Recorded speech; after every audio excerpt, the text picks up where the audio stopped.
안녕하세요. 38년 경력 정형외과 전문의 김성민입니다. 오늘 여러분께 꼭 말씀드리고 싶은 이야기가 있습니다. 지난주 새벽 2시 응급실에서 한 할머니를 만났습니다. 72세 박순자 할머니셨는데 극심한 종아리 통증으로 119를 부르셨더군요. 할머니의 얼굴에는 공포가 가득했습니다. 제가 진찰을 하면서 물었습니다. 할머니, 어떻게 다치셨어요? 할머니는 떨리는 목소리로 대답하셨습니다. 자다가 갑자기 다리에 쥐가 나서 너무 아파서 죽는 줄 알았어요. 이런 일이 일주일에 3번씩 일어나요. 38년간 수많은 환자를 봐왔지만 다리 쥐 때문에 응급실을 찾는 어르신들이 해마다 늘어나고 있습니다. 통계를 보면 70세 이상 어르신의 85%가 다리 쥐를 경험하십니다. 단순히 아픈 것으로 끝나지 않습니다. 새벽에 갑자기 다리 쥐가 나면 놀라서 침대에서 떨어지거나 화장실 가다가 넘어지는 낙상 사고로 이어지기도 합니다. 제가 오늘 이 영상을 만든 이유는 단 하나입니다. 여러분이 다리 쥐로 고통받지 않기를 바라는 마음입니다. 이 영상에서 여러분께 3가지를 알려드리겠습니다. 첫째, 다리 쥐가 났을 때 단 5초 만에 통증을 멈추는 응급처치법. 둘째, 왜 다리 쥐가 나는지 그 정확한 원인. 셋째, 다시는 다리 쥐로 고생하지 않는 예방법입니다. 잠깐만요. 이 정보가 도움이 되신다면 구독 버튼과 좋아요, 그리고 알림 설정까지 꼭 눌러주세요. 여러분의 가족, 이웃 어르신들에게도 이 영상을 공유해 주시면 정말 감사하겠습니다. 다리 쥐는 결코 참고 견뎌야 할 통증이 아닙니다. 올바른 지식만 있다면 충분히 관리할 수 있습니다. 제가 38년간 쌓아온 경험과 의학적 지식을 모두 담아 최대한 쉽게 설명해 드리겠습니다. 자, 그럼 박순자 할머니께 무슨 일이 있었는지, 그리고 할머니가 어떻게 다리 쥐 문제를 해결하셨는지 이야기해 드리겠습니다. 이 이야기를 들으시면 여러분도 충분히 다리 쥐 문제를 해결하실 수 있을 것입니다. 박순자 할머니를 처음 만난 그날 밤을 잊을 수가 없습니다. 응급실 침대에 누워 계신 할머니의 오른쪽 종아리는 딱딱하게 굳어 있었고 만지기만 해도 비명을 지르셨습니다. 제가 할머니께 물었습니다. 할머니, 이런 증상이 언제부터 있으셨어요? 할머니는 한숨을 쉬며 말씀하셨습니다. 6개월 전부터 시작됐어요. 처음에는 한 달에 1~2번이었는데 요즘은 일주일에 3~4번씩 생겨요. 밤에 잠을 제대로 못 자서 낮에도 피곤하고 밤만 되면 또 쥐가 날까 봐 무서워서 잠을 못 이루겠어요. 저는 할머니의 손을 잡고 천천히 설명해 드렸습니다. 할머니, 지금부터 제가 알려드리는 동작을 해보세요. 아주 간단합니다. 저는 할머니의 발을 잡고 천천히 발가락을 정강이 쪽으로 당겼습니다. 할머니가 아야 소리를 내셨지만 저는 부드럽게 계속 당겼습니다. 놀랍게도 불과 5초 만에 할머니의 표정이 달라졌습니다. 아, 통증이 줄어드는 것 같아요. 10초가 지나자 할머니는 완전히 편안한 얼굴이 되셨습니다. 정말 신기하네요. 이렇게 간단한 방법이 있었다니. 저는 할머니께 이 스트레칭 방법을 다시 한번 보여드렸습니다. 앉아서 다리를 쭉 펴고 발가락을 몸쪽으로 당기는 동작. 손이 닿지 않으면 수건을 발바닥에 걸어서 당기는 방법도 알려드렸습니다. 벽을 이용하는 방법도 보여드렸습니다. 할머니는 열심히 따라하시며 여러 번 연습하셨습니다. 그날 저녁, 할머니를 퇴원시키면서 저는 몇 가지 더 조언을 드렸습니다. 잠자기 전에 5분간 종아리 스트레칭을 해보세요. 물도 자기 전에 한 잔 드시고요. 일주일 뒤, 할머니께서 외래로 다시 오셨습니다. 할머니의 얼굴은 환하게 웃고 계셨습니다. 선생님, 정말 감사합니다. 그 뒤로 다리 쥐가 한 번도 안 났어요. 혹시나 해서 매일 밤 스트레칭도 하고 있는데 정말 편하게 주무시고 있어요. 우리 아파트 이웃들한테도 다 알려줬더니 다들 좋아하더라고요. 이 순간이 바로 제가 의사로서 가장 보람을 느끼는 순간입니다. 작은 지식 하나가 한 사람의 삶을 완전히 바꿀 수 있다는 것. 박순자 할머니는 지금도 매일 밤 스트레칭을 하시며 편안한 잠을 주무신다고 합니다. 하지만 모든 이야기가 행복한 결말로 끝나는 것은 아닙니다.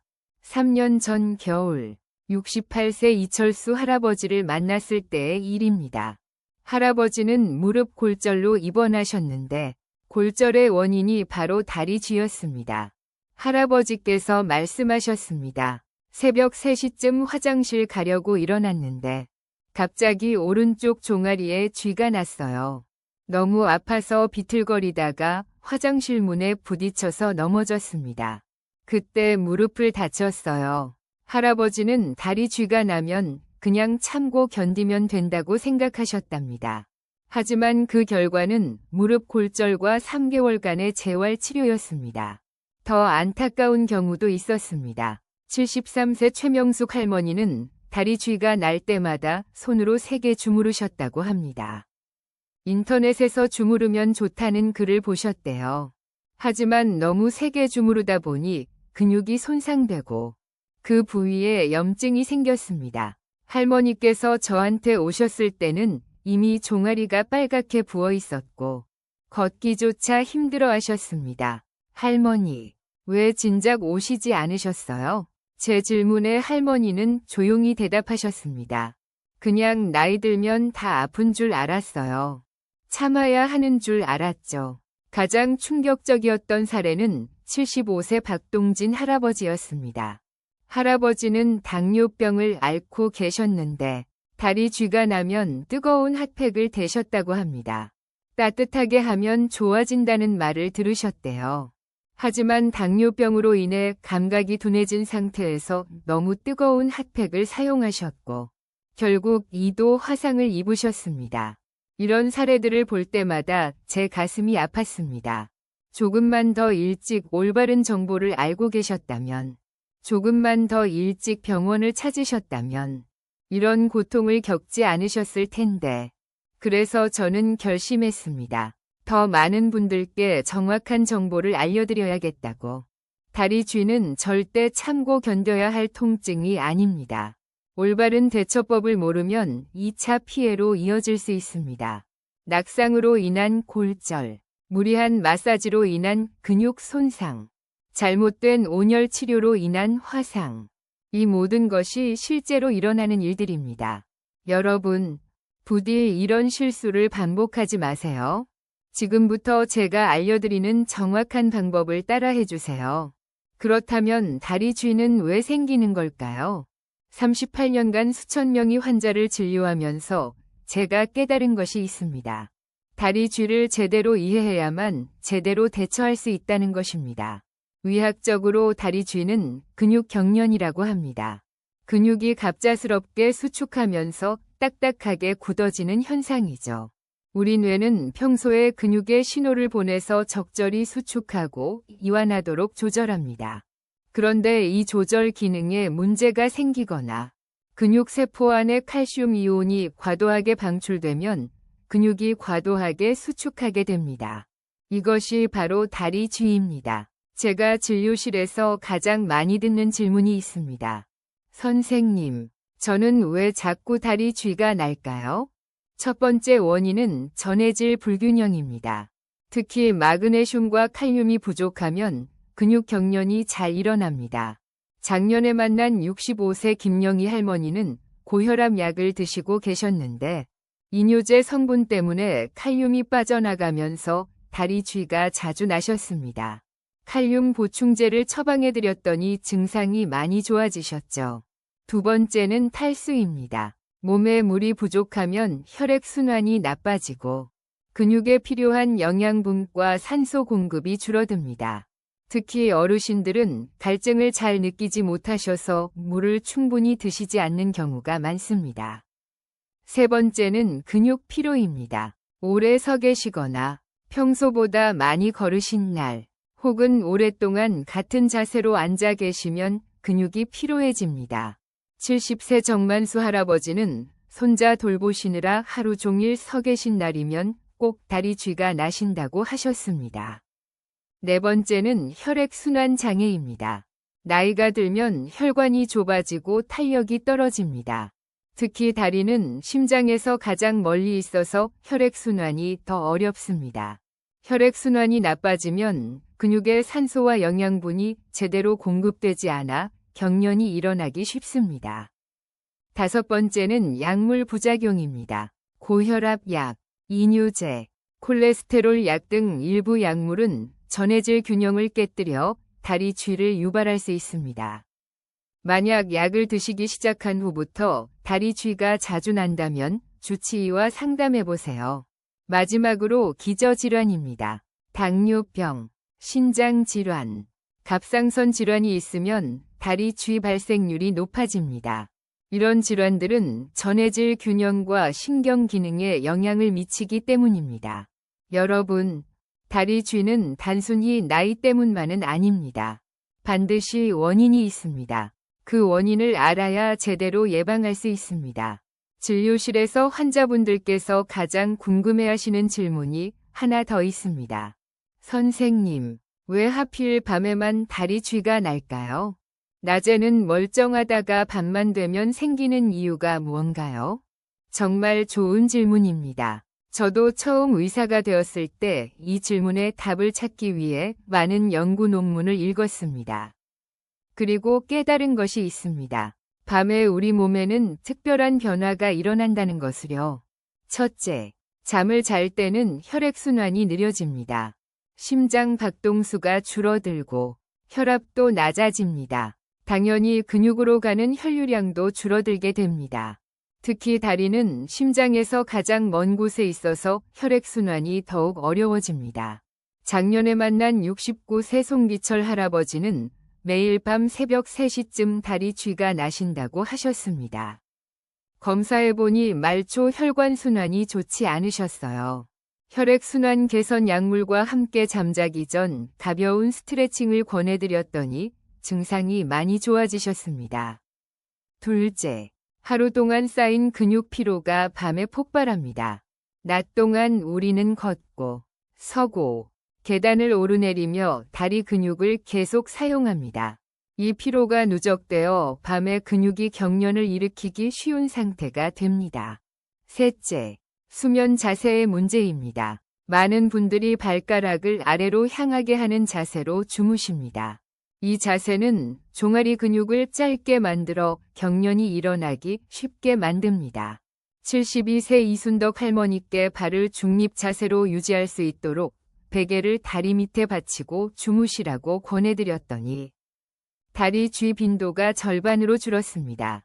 넷째, 무거운 이불의 압박입니다. 특히 겨울철에 두꺼운 이불을 덮고 주무시면 이불의 무게가 발을 아래로 누르면서 종아리 근육을 단축시킵니다. 이것도 다리 쥐를 유발하는 요인입니다. 다섯째, 체온 저하입니다. 잠을 자는 동안 우리 몸의 체온은 조금씩 떨어집니다. 체온이 떨어지면 근육의 유연성이 감소하고 혈액순환도 느려집니다. 특히 겨울철 추운 방에서 주무시면 다리 쥐가 더 잘 납니다. 67세 박정희 할머니는 겨울에만 유독 다리 쥐가 심하다고 하셨습니다. 방 온도를 조금 높이고 종아리에 레그워머를 착용하고 주무시라고 권해드렸더니 증상이 많이 개선되셨습니다.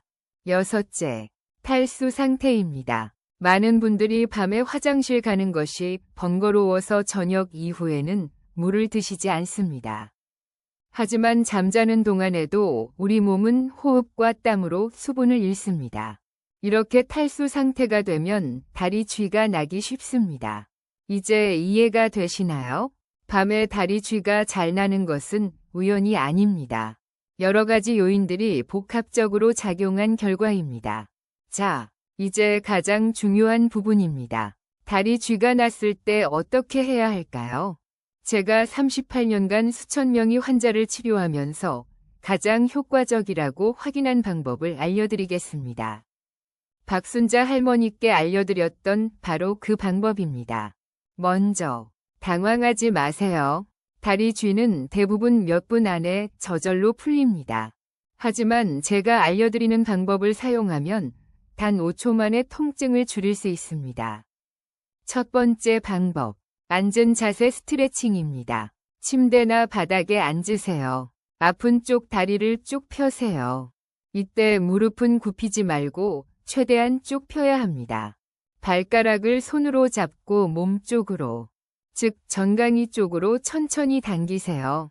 이때 너무 급하게 당기면 안 됩니다. 천천히, 부드럽게 당기는 것이 중요합니다. 5초에서 10초 정도 유지하세요. 통증이 줄어드는 것을 느끼실 겁니다. 만약 손이 발까지 닿지 않으면 어떻게 할까요? 걱정하지 마세요. 수건이나 타월을 준비하세요. 수건을 발바닥에 걸고 양 끝을 잡아서 몸 쪽으로 당기면 됩니다. 71세 김철수 할아버지는 허리가 안 좋으셔서 손이 발까지 닿지 않았습니다. 수건 방법을 알려드렸더니 아주 효과적이라고 하셨습니다. 두 번째 방법, 벽을 이용한 스트레칭입니다. 밤에 갑자기 다리 쥐가 나서 일어나기 힘들 때 사용하기 좋습니다. 벽 앞에 서세요. 아픈 쪽 다리를 뒤로 빼고 발바닥 전체를 바닥에 붙이세요.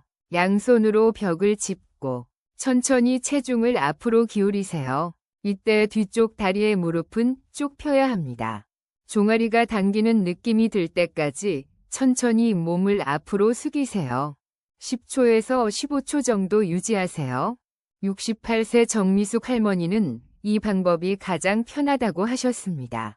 밤에 일어나서 바로 벽에 기대면 되니까 간편하다고 하셨어요. 세 번째, 서서 하는 스트레칭입니다. 안전하게 설 수 있다면 이 방법도 좋습니다. 아픈 쪽 발을 한 걸음 뒤로 빼세요. 뒤쪽 발이 뒤꿈치를 바닥에 붙인 상태에서 앞쪽 무릎을 천천히 구부리세요. 뒤쪽 다리는 쭉 펴진 상태를 유지해야 합니다. 종아리가 늘어나는 느낌이 들 때까지 천천히 구부리세요. 이 모든 방법의 핵심 원리는 같습니다. 과도하게 수축된 근육을 반대 방향으로 늘려주는 것입니다. 의학 용어로는 상호 억제 원리라고 합니다. 종아리 근육이 과도하게 수축했을 때 반대 동작인 발등 굽힘을 하면 종아리 근육이 이완됩니다. 절대 하지 말아야 할 것도 알려드리겠습니다. 너무 세게 주무르지 마세요. 근육 손상을 일으킬 수 있습니다. 뜨거운 것을 바로 대지 마세요. 화상 위험이 있습니다. 진통제를 바로 먹을 필요는 없습니다. 스트레칭으로 충분히 해결됩니다. 하지만 여러분, 가장 좋은 치료는 예방입니다. 다리 쥐가 나지 않도록 미리 막는 것이 최선입니다. 제가 38년간 환자분들께 드린 조언 중 가장 효과적이었던 예방법들을 공유하겠습니다. 첫째, 물을 충분히 드세요. 하루에 최소 8잔, 약 5리터에서 2리터 정도가 적당합니다. 아침에 일어나자마자 한 잔, 식사 전후로 한 잔씩, 잠자기 1시간 전에 한 잔. 이렇게 나눠서 드시면 됩니다. 74세 이영자 할머니는 물 마시는 것을 자주 까먹으신다고 하셨습니다. 그래서 물병에 시간을 적어놓고 알람을 맞춰놓으라고 권해드렸더니 물 섭취량이 늘면서 다리 쥐가 거의 사라지셨습니다. 둘째, 전해질이 풍부한 음식을 드세요. 마그네슘이 풍부한 음식은 시금치, 아몬드, 호두, 바나나입니다. 칼륨이 풍부한 음식은 바나나, 고구마, 아보카도, 토마토입니다. 칼슘이 풍부한 음식은 우유, 요거트, 치즈, 멸치입니다. 매일 아침 바나나 1개와 우유 1잔, 간식으로 아몬드 1줌만 드셔도 큰 도움이 됩니다. 셋째, 규칙적으로 운동하세요. 일주일에 최소 3번, 하루 30분씩 걷기나 가벼운 운동을 하세요. 운동은 혈액순환을 개선하고 근육을 강화합니다. 하지만 갑자기 무리하게 운동하면 오히려 다리 쥐가 날 수 있으니 천천히 시작하세요. 넷째, 잠자기 전 스트레칭을 습관화하세요. 매일 밤 잠자기 전 5분만 투자하세요.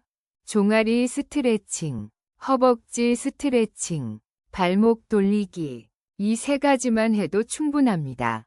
저는 환자분들께 양치질 하듯이 매일 하라고 강조합니다. 양치질 안 하면 이가 썩는 것처럼 스트레칭 안 하면 다리 쥐가 난다고 생각하세요. 5째, 카페인과 알코올을 줄이세요.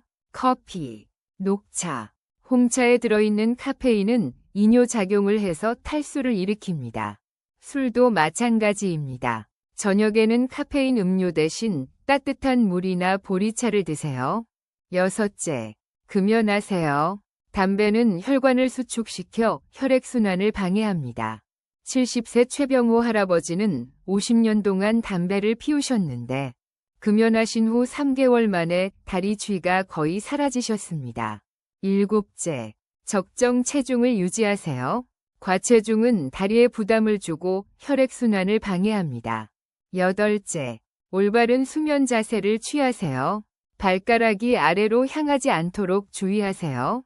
다리 밑에 베개를 받쳐서 발을 중립 자세로 유지하는 것이 좋습니다.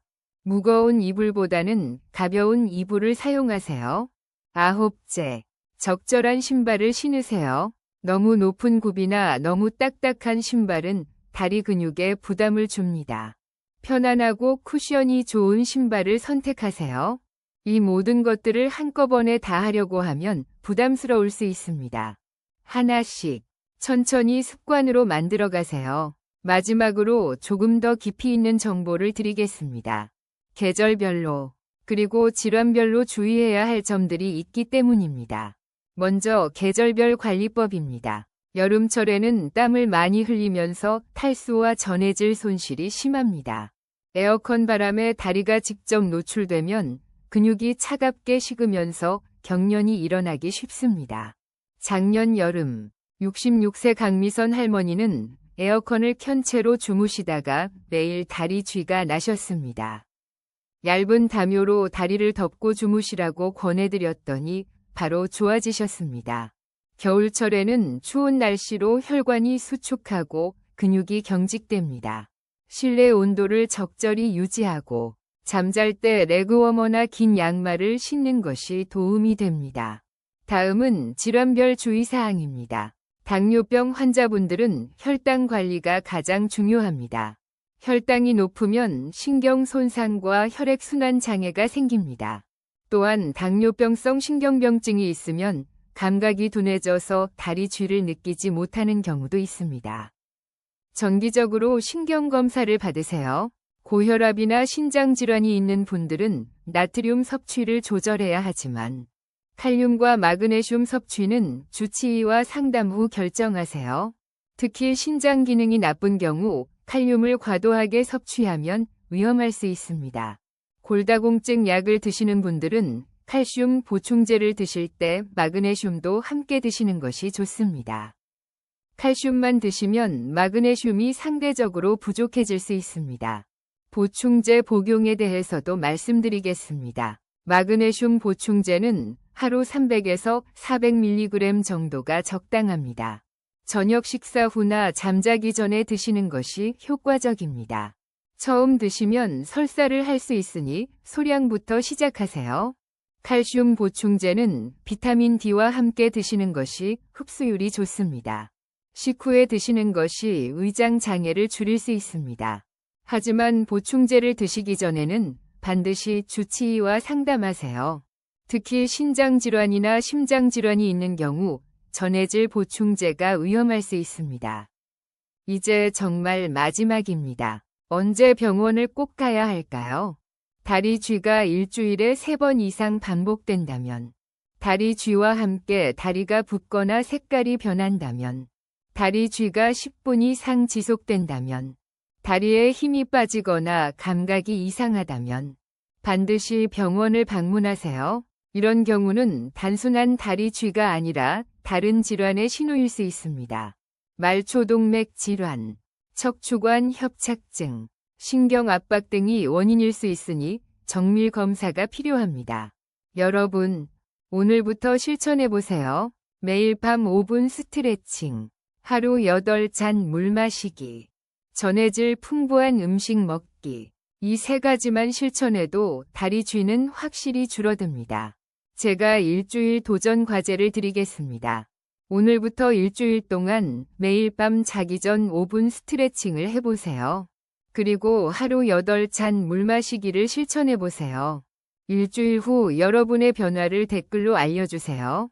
건강한 노후는 작은 습관에서 시작됩니다. 여러분 모두 다리 쥐 없는 편안한 밤을 보내시길 바랍니다. 이 영상이 도움이 되셨다면 구독과 좋아요, 알림 설정을 꼭 부탁드립니다. 여러분의 가족과 이웃 어르신들에게도 이 영상을 공유해주세요. 한 사람의 작은 관심이 누군가의 고통을 덜어줄 수 있습니다.